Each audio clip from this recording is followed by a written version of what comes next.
አፋሮች በግብጽ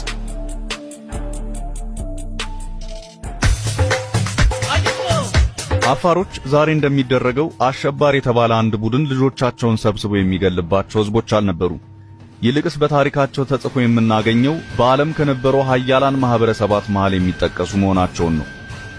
በአሰብ ባህር ላይ የቀዘፉ የከበሩ ድንጋዮችን፣ ማዕድናትን፣ ዝባድ፣ ዕጣንና እንስሳትን ወደ መካከለኛው ምስራቅ እንዲሁም ወደ እስያ እያሻገሩ ይሸጡ ነበር። የዛሬ 3000 ዓመት ንጉሥ ሰለሞን ቤተ መንግሥቱን ሲገነባ ጥሬ ዕቃ ከኢትዮጵያ ኢየሩሳሌም ድረስ የሚያቀርቡለት አፋሮች ነበሩ። ይህም በዘመኑ በመካከለኛው ምስራቅ ኃያል ዝነኛና ገናኖች እንደነበሩ ማሳያ ነው። በመጽሐፍ ቅዱስ መጽሐፈ ዕዝራ ምዕራፍ 5 ላይ አፍሪካውያን በሚል የሚጠቅሰው እነርሱን እንደሆነ የታሪክ አጥኚዎች ይናገራሉ።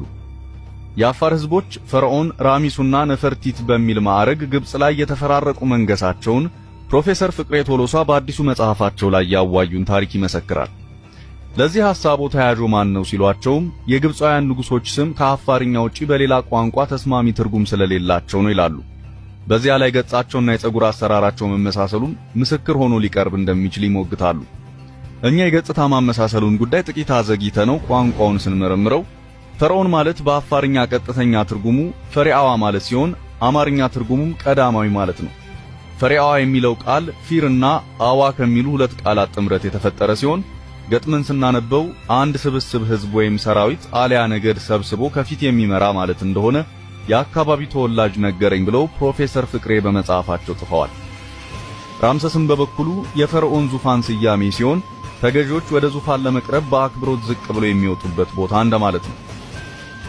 ኒፈርቲት ለፈርዖን ሚስት የሚሰጥ የክብር ማዕረግ ሲሆን በአማርኛ ትርጉሙ መሪያችን ናት እንደማለት ነው።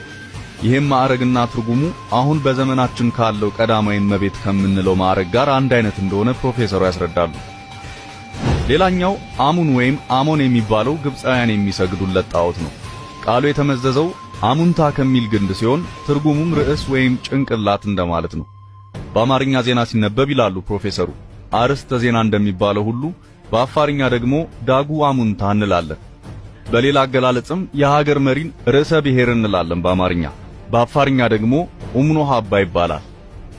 ይሄ ቋንቋ ትርጓሜ አውሮፓውያኖች ለግብጽ ነገስታት ስሞች ከሚሰጧቸው ትርጓሜዎች የተሻለና የቀረበ ሆኖ አግኝቼዋለሁ ይላሉ የታሪክ ተመራማሪው። ኮሎኔል ሐሰን መሐመድ የተሰኙ የአፋር ተወላጅ እንዲሁም በማህበረሰቡ ባህልና ቋንቋ ላይ ጥናት የሚያደርጉ ግለሰብ The Similarities Between Afar and Ancient Egypt Culture በሚል ርዕስ ለህትመት የተዘጋጀ ጥናት እንዳላቸው ፕሮፌሰር ፍቅሬ ይናገራሉ። ኮሎኔል ሐሰን በዚህ ጥናታቸው ላይ ግብጽና አፋር ይመሳሰሉባቸዋል